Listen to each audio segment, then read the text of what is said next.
Everyone, welcome to my YouTube channel. जैसा कि last video में मैं बताई थी गवर्नर जनरल के बारे में, मैं कुछ क्वेश्चन करवाई थी। उसके बाद कुछ प्रॉब्लम हो गया था जिस वजह से मैं थोड़ा ही छोटा वीडियो बनाई थी और अपलोड की थी। अब उस क्वेश्चन जहाँ तक वहाँ उस वीडियो में बनाई थी उससे नेक्स्ट वीडियो मतलब उससे नेक्स्ट क्वेश्चन जो भी है वो मैं इस वीडियो में लेके आई हूँ, तो आप लोग ज़रूर देखिएगा। और घटनाचक्र तो कितना इंपॉर्टेंट है सबको पता ही है, बाकी मुझे कुछ बोलने की ज़रूरत ही नहीं है। चलते क्वेश्चन की तरफ। 32 क्वेश्चन, 31 तक शायद मैं उस वीडियो में बताई थी एक्सप्लेनेशन के साथ। नेक्स्ट है 32 का क्वेश्चन है, उस समय जब नेपोलियन की शक्ति के सामने यूरोप में साम्राज्य धाराशायी हो रहे थे, नीचे लिखे गवर्नर जनरल में से किस एक ने भारत में ब्रिटिश पताका फहराए रखी? तो Lord Dalhousie, Lord Cornwallis, Lord ब्लेजली और लॉर्ड हेस्टिंग्स। इसका राइट आंसर जो हो जाएगा ना फ्रेंड्स, वो हो जाएगा लॉर्ड ब्लेजली। नेक्स्ट क्वेश्चन जो है, लॉर्ड ब्लेजली ने भारत की ओर 1797 में यानी कि 1797 ईस्वी में प्रस्थान किया, जो कि आंग्ल इतिहास में संभवतः सबसे अंधकारमय समय था। फ्रांस के विरुद्ध यूरोपीय शक्तियों का बना हुआ मोर्चा छिन्न भिन्न हो चुका था।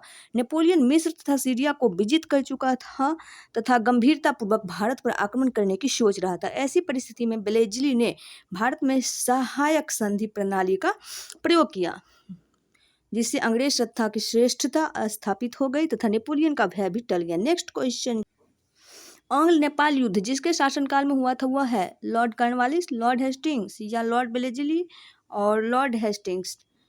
तो लॉर्ड हेस्टिंग्स, वारेन हेस्टिंग्स है, सॉरी लॉर्ड हेस्टिंग्स एक है वारेन हेस्टिंग्स। तो इसका राइट आंसर हो जाएगा वारेन हेस्टिंग्स, यानी कि बी वाला आंसर सही है। ठीक है, और इसका एक्सप्लेनेशन जो है, आंग्ल नेपाल युद्ध जो कि कब हुआ था, 1814 से 16 ईस्वी में हुआ था। लॉर्ड हेस्टिंग्स के गवर्नर जनरल के काल में हुआ था, जो कि 1815 ईस्वी की सुगौली की संधि से समाप्त हुआ था। सुगौली की संधि कब हुई थी? 2 दिसंबर 1815 को लेखबद्ध हुई थी, जिसका अनुमोदन 4 मार्च 1816 को किया गया था। सुगौली की संधि हुई थी, कब हुई थी सुगौली की संधि? 1815 को हुई थी। नेक्स्ट क्वेश्चन की तरफ चलते हैं। 35 नंबर क्वेश्चन, निम्नलिखित में कौन सा युग्म सही सुमेलित है? हेक्टर मुनरो, बक्सर का युद्ध, लॉर्ड हेस्टिंग्स, आंग्ल नेपाल युद्ध, लॉर्ड ब्लेजली चतुर्थ आंग्ल मैसूर युद्ध और लॉर्ड कॉर्नवालिस तृतीय आंग्ल मराठा युद्ध। इसका राइट आंसर हो जाएगा लॉर्ड ब्लेजली, जो कब? चतुर्थ आंग्ल मैसूर युद्ध। लॉर्ड कॉर्नवालिस तृतीय आंग्ल मैसूर। इसमें डी सही है। ठीक है, इसमें डी राइट आंसर सही है, जो कि यहाँ दिया हुआ भी है, डी सही है। नेक्स्ट है, तृतीय आंग्ल मराठा युद्ध हुआ था 1817 से 18 ईस्वी। लॉर्ड हेस्टिंग के समय में हुआ, न कि लॉर्ड कॉर्नवालिस के समय में, अतः विकल्प डी सही सुमेलित है। चतुर्थ आंग्ल मैसूर युद्ध लॉर्ड ब्लेजली एवं आंग्ल नेपाल युद्ध लॉर्ड हेस्टिंग के समय हुआ, जबकि बक्सर का युद्ध हेक्टर मुंडो के नेतृत्व में लड़ा गया था। तृतीय आंग्ल मराठा युद्ध संबंधित है, तृतीय आंग्ल मराठा युद्ध संबंधित है लॉर्ड हेस्टिंग से। किससे संबंधित है? Lord Hastings. नेक्स्ट क्वेश्चन की तरफ चलते हैं। 37 नंबर क्वेश्चन, सर टॉमस मुंडो किन वर्षों में मद्रास के गवर्नर रहे? तो इसका राइट आंसर हो जाएगा 1820 से 27, यानी कि ऑप्शन ए सही है। ठीक है, नेक्स्ट क्वेश्चन है, सर टॉमस मुंडो 1820 से 27 ईस्वी तक मद्रास के गवर्नर रहे। दक्षिण भारत में भू राजस्व वसूली हेतु लागू की गई व्यवस्था रैयतवाड़ी व्यवस्था थी। इस व्यवस्था के जन्मदाता टॉमस मुंडो और कैप्टन रीड थे, जिन्होंने सर्वप्रथम उसे तमिलनाडु के बड़ा महल जिले में लागू किया। तत्पश्चात यह व्यवस्था मद्रास, बम्बई के कुछ हिस्से, असम तथा कुर्ग में लागू हुई। नेक्स्ट क्वेश्चन है, तथाकथित कुशासन के आधार पर किस गवर्नर जनरल ने मैसूर राज्य के प्रशासन को ले लिया? तो इसका राइट आंसर क्या हो जाएगा? तो इसका राइट आंसर हो जाएगा लॉर्ड विलियम बेटिंग। एक्सप्लेनेशन देखते हैं। विलियम बेटिंग 1831 में मैसूर तथा 1834 ईस्वी में कुर्ग एवं कछाड़ की रियासतों को अपने प्रदेश में मिला लिया, क्योंकि वहां कथित रूप से बहुत अधिक कुशासन एवं अव्यवस्था थी। नेक्स्ट क्वेश्चन जो है 39, निम्नलिखित बंगाल के गवर्नर जनरल में से कौन एक तृतीय आंग्ल मैसूर युद्ध से संबंध है? तो इसका राइट आंसर हो जाएगा लॉर्ड कॉर्नवालिस। नेक्स्ट क्वेश्चन है,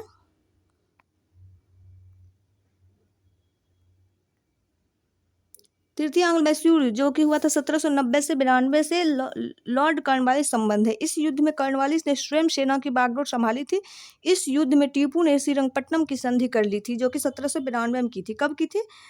1792 में कर ली थी, जिसके अनुसार टीपू को अपने राज्य का लगभग आधा भाग अंग्रेजों और उनके साथियों को देना पड़ा था। नेक्स्ट क्वेश्चन है, ठगों के दमन में निम्नलिखित में से कौन संबद्ध थे? तो इसका राइट आंसर हो जाएगा general Henry Prendergast, captain Sleeman, Alexander Burnes, captain Robert Pemberton. तो इसका राइट आंसर बी हो जाएगा कैप्टन स्लीमैन। कौन थे? Captain Sleeman. नेक्स्ट, ठगों में हिंदू और मुसलमान दोनों धर्मों के अनुयायी सम्मिलित थे, परंतु वास्तव में ये लोग काली, दुर्गा एवं भवानी की पूजा करते थे तथा प्रायः अपने शिकार का सिर काटकर देवी के चरणों में बलि के रूप में चढ़ाते थे। उन्हें विश्वास था कि उनका यह धंधा विधि का विधान है तथा उनके शरीर की मृत्यु उनके भाग्य में उसी प्रकार लिखी होती थी। सती प्रथा के प्रश्न पर तो कुछ मतभेद था, किंतु ठगी के विषय में समस्त जनता ने सरकार का समर्थन किया। लॉर्ड विलियम बेटिंग ने कैप्टन स्लीमैन को ठगों के विरुद्ध कार्यवाही करने के लिए नियुक्त किया। उसने लगभग 1500 ठगों को बंदी बना लिया। अनेक ठगों को फांसी दी गई, शेष को आजीवन निर्वासित कर दिया गया। 1837 ईस्वी के पश्चात संगठित रूप से ठगों का अंत हो गया। नेक्स्ट क्वेश्चन है 41, ठगों का उन्मूलन किसके नेतृत्व में हुआ था? इसका राइट आंसर जो हो जाएगा, उसका राइट आंसर हो जाएगा डी, यानी कि बी, कैप्टन स्लीमैन, जो कि मैं अभी बताई थी आपको। निम्नलिखित में से सामाजिक सामाजिक सुधार विलियम बेटिंग ने प्रारंभ किए। सती प्रथा का उन्मूलन, दूसरा है दास प्रथा का उन्मूलन, धर्म परिवर्तन के कारण अयोग्यता के प्रावधान को हटाना, ठगों के संगठित गिरोहों को दमन। नीचे दिए गए कूट से सही उत्तर का चयन कीजिए। 1 और 2, 1 3 4, 1 2 4, 1 2 3 4, उपयुक्त में से एक सही या कोई नहीं। तो इसका राइट आंसर हो जाएगा सी, यानी कि 1 2 और 4 सही था। इसका एक्सप्लेनेशन भी देख लेते हैं। लॉर्ड विलियम बेटिंग 2828 यानी कि 28 ईस्वी में 1828 ईस्वी में बंगाल प्रेसिडेंसी का गवर्नर जनरल बना। 1829 में उसने सती प्रथा को अपराध घोषित कर उसका उन्मूलन किया। बेटिंग के काल में ही भारत सरकार अधिनियम 1833 पारित किया गया था। इसमें दास प्रथा के उन्मूलन का प्रावधान किया गया था। बेटिंग ने ठगों के गिरोह के विरुद्ध भी अभियान चलाकर उसका दमन करने का प्रयास किया। बेटिंग ने शिक्षा और प्रेस की स्वतंत्रता पर भी काम किया। 1835 ईस्वी में वह इंग्लैंड वापस चला गया। धर्म परिवर्तन के कारण अयोग्यता के प्रावधान को 1850 में हटाया गया, अतः कथन 1 2 और 4 सही है। इस कारण विकल्प इसका हो जाएगा सी। सती प्रथा पर पाबंदी किसने लगाई थी? तो इसका राइट आंसर क्या हो जाएगा? William Bentinck. किसने? विलियम बेटिंग ने। राजा राम मोहन राय जैसे प्रबुद्ध भारतीय सुधारकों ने विलियम बेटिंग को इस प्रथा को अवैध घोषित करने की प्रेरणा दी। बहुत से समकालीन प्रगतिशील समाचार पत्रों ने इनका समर्थन किया और विलियम बेटिंग ने कानून बनाकर सती प्रथा को पूरी तरह प्रतिबंधित कर दिया। दिसंबर 1829 में नियम 17 द्वारा विधवाओं को जलाने अवैध घोषित कर दिया गया। आरंभ में यह कानून केवल बंगाल प्रेसिडेंसी में लागू किया गया और 1830 में यह नियम बंबई मद्रास प्रेसिडेंसी में भी लागू कर दिया गया। सती प्रथा को गैर कानूनी किसने घोषित किया? तो इसका राइट आंसर हो जाएगा विलियम बेटिंग ने। नेक्स्ट क्वेश्चन है, विलियम बेटिंग के द्वारा सती प्रथा किस वर्ष समाप्त की गई थी? तो इसका राइट आंसर हो जाएगा 1829 में। हिल असेंबली प्लान किसके द्वारा आदिवासी उन्नति के लिए किया गया? तो इसका राइट आंसर हो जाएगा क्लीवलैंड। नेक्स्ट क्वेश्चन है, संथाल परगना के राजमहल क्षेत्र के प्रथम ब्रिटिश कलेक्टर ऑगस्टस क्लीवलैंड द्वारा आदिवासियों की उन्नति हेतु हिल असेंबली प्लान को क्रियान्वित किया गया। इसके अंतर्गत आदिवासी मुखियों को सीमित न्यायिक शक्तियां भी सौंपी गई। 1796 ईस्वी के रेगुलेशन प्रथम द्वारा इस व्यवस्था को विनियमित करने का प्रयास भी किया गया। नेक्स्ट क्वेश्चन है, इनमें से किस वर्ष बंगाल से दासों के निर्यात को रोक दिया गया? इसका राइट आंसर हो जाएगा 1789 यानी कि 1789 में। 1789 ईस्वी की घोषणा द्वारा बंगाल से दासों का निर्यात बंद कर दिया गया। लॉर्ड डलहौजी द्वारा अवध का अंग्रेजी राज्य में विलय निम्न में से किस रीति से हुआ था? तो इसका राइट आंसर हो जाएगा कुप्रशासन के कारण। किस रीति से? कुप्रशासन के कारण। नेक्स्ट है, लॉर्ड डलहौजी ने अवध के नवाब वाजिद अली शाह पर कुशासन का आरोप लगाकर 13 फरवरी 1856 को अवध का अंग्रेजी राज में विलय कर लिया। अवध के अतिरिक्त डलहौजी के व्यपगत के सिद्धांत के अंतर्गत विलय किए गए प्रदेश सतारा, जैतपुर एवं संभलपुर, बघात, उदयपुर, झांसी, नागपुर तथा करौली थे। बघात रियासत का ब्रिटिश में विलय कब हुआ? तो इसका राइट आंसर हो जाएगा 1850 में। नेक्स्ट है, निम्न में से किस देशी रियासत को अंग्रेजों ने अपने क्षेत्र में नहीं मिलाया था? तो ग्वालियर को। सिंध, अवध और सतारा को मिलाया था। नेक्स्ट क्वेश्चन है, प्रश्नगत विकल्पों में से ग्वालियर रियासत को अंग्रेजों द्वारा अपने क्षेत्र में नहीं मिलाया गया। सिंध का विलय लॉर्ड एलेनबरो के शासनकाल में किया गया। लॉर्ड डलहौजी के काल में कुशासन के आरोप में अवध का विलय 1856 ईस्वी एवं व्यपगत के सिद्धांत के द्वारा सतारा का विलय किया गया था 1848 में। ब्रिटिश साम्राज्य में अवध का विलय कब हुआ था? तो इसका राइट आंसर हो जाएगा 1856 में। विलय के सिद्धांत के तहत निम्नलिखित राज्यों के विलय पर विचार कीजिए और उन्हें कालक्रमानुसार व्यवस्थित कीजिए। तो सतारा, झांसी, बघात और उदयपुर। तो इसका राइट आंसर क्या हो जाएगा? तो इसका राइट आंसर हो जाएगा C 1 3 4 2, सतारा, बघात, उदयपुर, झांसी। नेक्स्ट क्वेश्चन है, अधोलिखित युगों में से कौन सुमेलित है? 1849 ईस्वी में सतारा का विलय, 1848 में पंजाब का विलय, 1856 में अवध का विलय, 1855 में झांसी का विलय। इसका राइट आंसर सी हो जाएगा 1856 में अवध का विलय। नेक्स्ट क्वेश्चन है, निम्नलिखित में से किसने विलय की नीति को नियोजित एवं क्रियान्वित की? तो इसका राइट आंसर हो जाएगा डलहौजी। किसने की? डलहौजी ने। ब्रिटिश के द्वारा कुशासन के बहाना लेकर निम्नलिखित प्रांतों में से किस एक का शासक हटा दिया था? इसका राइट आंसर हो जाएगा अवध। नेक्स्ट क्वेश्चन है, भारत में ब्रिटिश शासन के दौरान निम्नलिखित राज्यों के विलय क्रम पर विचार कीजिए। झांसी, सतारा और संबलपुर। इसका राइट आंसर हो जाएगा 3 2 1। कहाँ तो है 3 2 1? तो इसका राइट आंसर सी हो जाएगा 3 2 1। नेक्स्ट क्वेश्चन है, लॉर्ड डलहौजी की विलय नीति का प्रथम शिकार निम्नलिखित में से कौन हुआ था? इसका राइट आंसर हो जाएगा सतारा। नेक्स्ट क्वेश्चन है, डलहौजी की व्यपगत सिद्धांत के अंतर्गत विलय किया गया प्रथम राज्य कौन सा था? तो इसका राइट आंसर हो जाएगा सतारा। नेक्स्ट है, जेम्स एंड्रूज रैमजे भारत के किस गवर्नर जनरल का वास्तविक नाम था? इसका राइट आंसर हो जाएगा लॉर्ड डलहौजी। नेक्स्ट क्वेश्चन है, 1848 ईस्वी में डलहौजी, जिसे अर्ल ऑफ डलहौजी भी कहा जाता है, गवर्नर जनरल बनकर भारत आया। उसका वास्तविक नाम जेम्स एंड्रूज ब्राउन रैमजे थे। नेक्स्ट,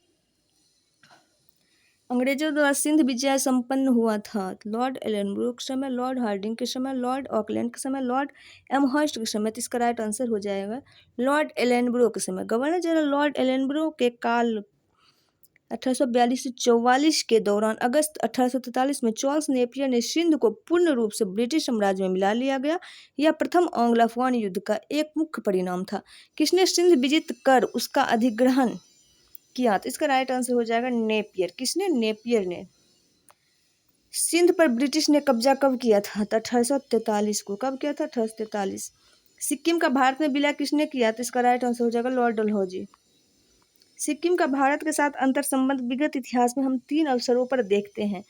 फर्स्ट है 10 अक्टूबर 1817 को लॉर्ड हेस्टिंग्स के काल में इस तिथि को सिक्किम और ब्रिटिश भारत के साथ तितल्या संधि हुई थी। इसमें नेपाल से कुछ क्षेत्र सिक्किम को वापस मिलने का उल्लेख तो है, किंतु सिक्किम के किसी क्षेत्र का ब्रिटिश भारत में मिलाने का उल्लेख नहीं है। 2 है 1850 में सिक्किम के दार्जिलिंग और तराई का कुछ भाग लॉर्ड डलहौजी के काल में ब्रिटिश भारत में मिलाया गया। यह सिक्किम का आंशिक विलय है। और तीसरा हो जाएगा 1975 में सिक्किम का पूर्ण विलय स्वतंत्र भारत में हुआ था। प्रश्न में ब्रिटिश भारत में लॉर्ड डलहौजी के कार्यकाल में सिक्किम के आंशिक विलय के आधार पर आयोग ने अपना उत्तर निर्धारित किया है। नेक्स्ट है, निम्नलिखित में से कौन अवध का ब्रिटिश रेजिमेंट था जब अवध का ब्रिटिश साम्राज्य में विलय हुआ? तो इसका राइट आंसर हो जाएगा जेम्स आउट्रम। 1854 ईस्वी में स्लीमैन के स्थान पर जेम्स आउट्रम को अवध का ब्रिटिश रेजिमेंट बनाया गया था। उसने कहा कि अवध का प्रशासन बहुत दूषित है तथा जनता की अवस्था बहुत शोचनीय है। आउट्रम की रिपोर्ट को फरवरी 1856 में अवध के अधिग्रहण का आधार बनाया गया था।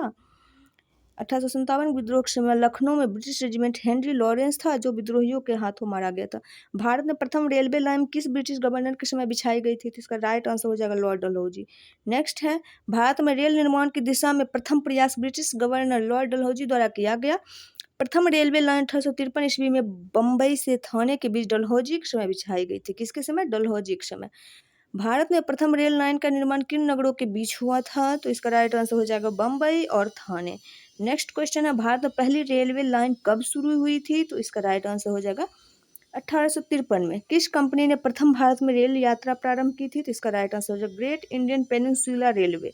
नेक्स्ट है, 1853 में बम्बई के बोरीबंदर स्टेशन से थाने के मध्य भारत में सर्वप्रथम रेल यात्रा का प्रारंभ ग्रेट इंडियन पेनिनसुला रेलवे द्वारा किया गया था। ब्रिटिश भारतीय राज्य क्षेत्र का अंतिम प्रमुख विस्तार हुआ था डफरिन के समय। किसके समय? डफरिन के समय। 1885 ईस्वी में तृतीय आंग्ल बर्मा युद्ध और 1 जनवरी 1886 को संपूर्ण बर्मा को ब्रिटिश भारत में मिला दिया गया था, जो ब्रिटिश भारतीय राज्य क्षेत्र का अंतिम प्रमुख विस्तार था। इस समय वायसराय लॉर्ड डफरिन था। पब्लिक वर्क्स डिपार्टमेंट को 1845 से 1855 के दौरान स्वरूप देने वाले थे। तो कौन देने वाले थे स्वरूप? तो लॉर्ड डलहौजी। नेक्स्ट है, एक्सप्लेनेशन देखते हैं। डलहौजी से पूर्व सार्वजनिक निर्माण का कार्य एक सैनिक बोर्ड पर था। इसके कार्यकाल में पहली बार एक अलग सार्वजनिक निर्माण विभाग बनाया गया और सार्वजनिक उपयोग के कार्य के लिए बहुत सा धन व्यय किया जाने लगा। विधवा पुनर्विवाह अधिनियम किसके शासनकाल में क्रियान्वित किया गया? इसका राइट आंसर हो जाएगा लॉर्ड कैनिंग। ईश्वरचंद विद्यासागर के अथक प्रयासों के फलस्वरूप लॉर्ड कैनिंग के समय 26 जुलाई 1856 को विधवा पुनर्विवाह अधिनियम 1856 अधिनियमित हुआ। इस अधिनियम को लॉर्ड डलहौजी के समय प्रारूपित और प्रस्तुत किया गया था। इस अधिनियम के नियम 15 के तहत विधवा विवाह को वैध मान लिया गया और उस विवाह से उत्पन्न हुए बालक वैध घोषित किए गए। 1 नवंबर 1858 को महारानी विक्टोरिया का घोषणा पत्र इलाहाबाद में पढ़कर सुनाया गया था। तो किसके द्वारा सुनाया गया था? तो इसका राइट आंसर क्या होगा? लॉर्ड कैनिंग के द्वारा। किसके द्वारा? Lord Canning. 1857 की महान क्रांति का सबसे महत्वपूर्ण परिणाम था महारानी की उद्घोषणा। यह उद्घोषणा 1 नवंबर 1858 को इलाहाबाद में हुए दरबार में भारत के प्रथम वायसराय लॉर्ड कैनिंग के द्वारा उद्घोषित की गई थी।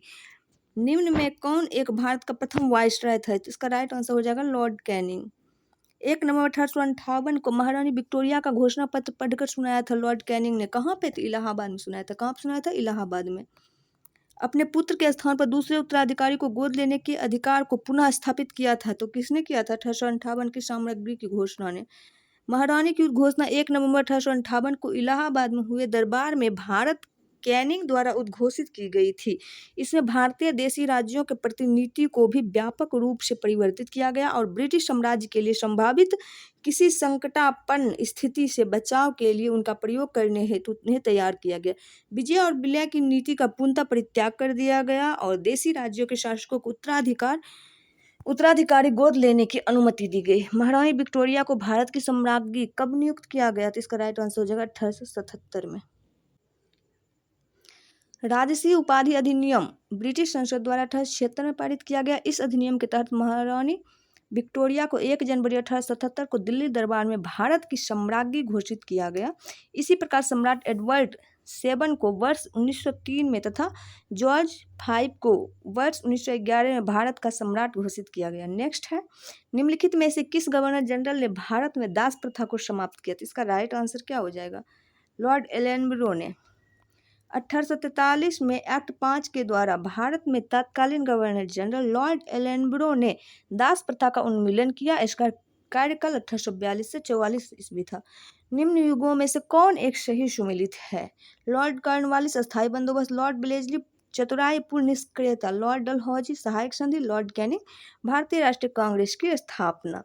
लॉर्ड कॉर्नवालिस ने 1793 ईस्वी में अस्थायी बंदोबस्त प्रणाली लागू की, जबकि चतुराईपूर्ण निष्क्रियता की नीति जॉन लॉरेंस सहायक संधि लॉर्ड ब्लेजली से तथा व्यक्तिगत का सिद्धांत लॉर्ड डलहौजी से संबद्ध है। भारतीय राष्ट्रीय कांग्रेस की स्थापना एओ ह्यूम ने लॉर्ड डफरिन के कार्यकाल में 1884 से 88 ईस्वी में की थी। नेक्स्ट है, निम्नांकित में से कौन सुमेल नहीं है? लॉर्ड कॉर्नवालिस अस्थायी बंदोबस्त सही है, लॉर्ड ब्लेजली सहायक संधि, लॉर्ड डलहौजी व्यक्तिगत का सिद्धांत, लॉर्ड कैनिंग उच्चतम निष्क्रियता, ये गलत है यानी कि डी। नेक्स्ट क्वेश्चन है, अस्थायी बंदोबस्त किसके शासनकाल में प्रारंभ किया गया था? तो लॉर्ड कॉर्नवालिस के समय। किसके समय में? लॉर्ड कॉर्नवालिस के समय। तो आज के लिए इतना ही, और जो भी और भी कुछ क्वेश्चन बचा हुआ है वो मैं नेक्स्ट वीडियो में लेके आऊँगी, क्योंकि वीडियो काफ़ी लंबी हो जाएगी, तो इसलिए वीडियो पसंद आए तो लाइक शेयर सब्सक्राइब ज़रूर कीजिएगा। और लंबी होने की बात नहीं है, मैं थोड़ा बिजी रहती हूँ, इस वजह से मैं ज़्यादा लंबी लंबी वीडियो नहीं बना पाऊँगी। सो सॉरी, आज के लिए इतना ही। आप 18 क्वेश्चन ज़रूर देखिएगा, और आपको पसंद आए तो लाइक शेयर सब्सक्राइब भी ज़रूर कर दीजिएगा। Thanks for watching. मिलते हैं नेक्स्ट वीडियो में, तब तक के लिए ta ta bye bye, take care.